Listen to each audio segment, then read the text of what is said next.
La la la la la la la la la la la la la la. Hello guys. I hope that you didn't see my last week's performance. Let's say it wasn't pretty. Landscape doesn't suit me at all. Anyway, as usual, I'm Pierre from Arweave News and you are here to see the Arweave's highlights of the week. Before I continue, I have to say that this is not financial advice. I mean, I don't know if I actually have to say it because I hope that is kind of obvious. But anyway, I always wanted to say it. So there you have it. This is not financial advice. Once again, this week, like the others, the markets were brutal. We'll probably experience even more weeks like this one. So what? Each new megabyte saved on the Blockweave is another vote of confidence for data fee. That being said, let's take a look at what happened in the ecosystem.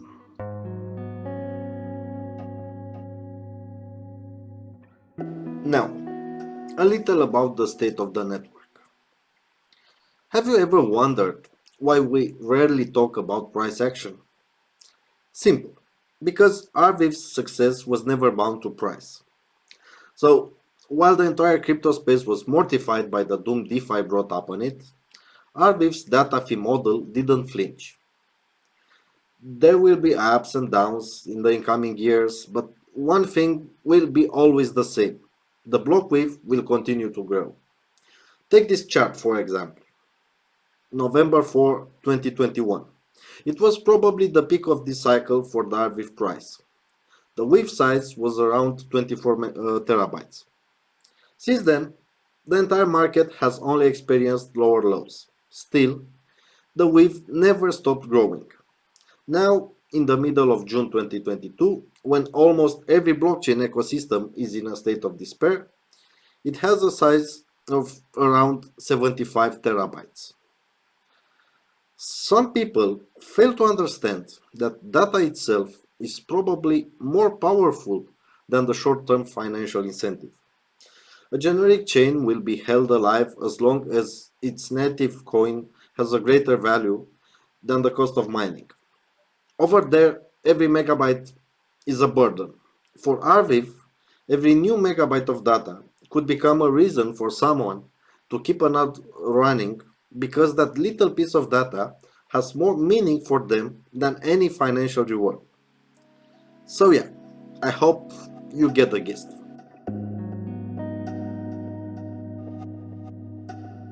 So, what happened in the ecosystem? First, Redstone. They unleashed warp speeds. Redstone, the project that constantly pushed the standards of SmartWaves beyond what we thought possible, released its new SmartWave generation. And it comes with a rebrand too. From now on, Redstone SmartWaves will be called Warp contracts, and the Redstone Academy will become Warp Academy. If you wonder what lies beyond, take your chances and enroll. Good luck, Space Cadet! Next, Arweave. They changed the rules for the Inferno program, making it more inclusive. Unfortunately, nobody won Inferno rewards in the program's first weeks. If you know nothing about the Inferno program, let me help you. Basically, you upload data with Arweave and you will get Arweave tokens airdropped. Apparently, the first set of rules were kinda harsh, requiring that a minimum of 50 users should upload a minimum of 1 gigabyte each per week. Otherwise, nobody would have received anything. Yeah. Now they lowered the bar to only 100 megabytes per user. And also, if the 50 users limit isn't matched, Arweave tokens will still be airdropped. Yeah, the amount will be halved. So let's get those tokens. Now it's easier than ever. Lead Protocol. They presented a new way that lets you have end-to-end encryption on Arweave. One of the main concerns regarding blockchain technology in general is its open character.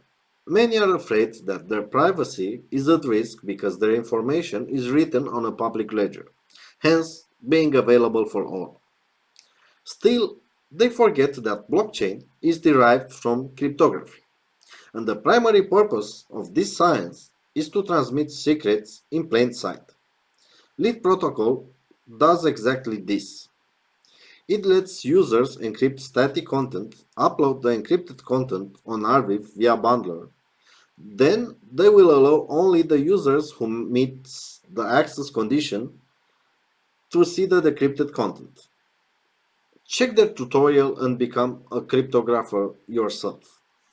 Now, Everpay's NFT auction number 8 is on. After the announcement of the PermaSwap DEX, the actual use case for the NFTs Everpay auctioned during the entire year became apparent. Only holders of Everpay NFTs could start providing liquidity in the first phases of PermaSwap and also mining the PermaSwap DEX token in the initial phases. The majority of the already auctioned NFTs are not for sales, and those that are come with a rather steep price tag. Still, now you have the chance to get a fresh one because once again they started a new auction, this time in collaboration with Arweave. Next, Kive. Apparently, Kive Network really wants to engulf the entire crypto space. This week was time for Polkadot to reach the shores of the data lake, as Kive likes to label itself. With each new successful integration, the meaning of their layer 0 chain becomes more obvious. We are probably witnessing the first attempt to merge the Web3 in a single entity, with all the chains computationally linked by Kive and with all the data permanently stored on Arweave. Who knows how the future will be shaped? Maybe Kive? Then we have Decentraland. In its product update number 7, Decentraland released, besides other goodies, Arc Protocol. This represents a piece of tech that lets Web3 users link their cross-chain identities. For now, it integrates only with EVM-based chains like Ethereum. But that's probably only the beginning. As you can see, they are planning quite a complex product. And besides the tech, there is the lore. Finally, we have a new high-quality video series with tutorials about Arweave projects. And when I say high quality, I really mean it.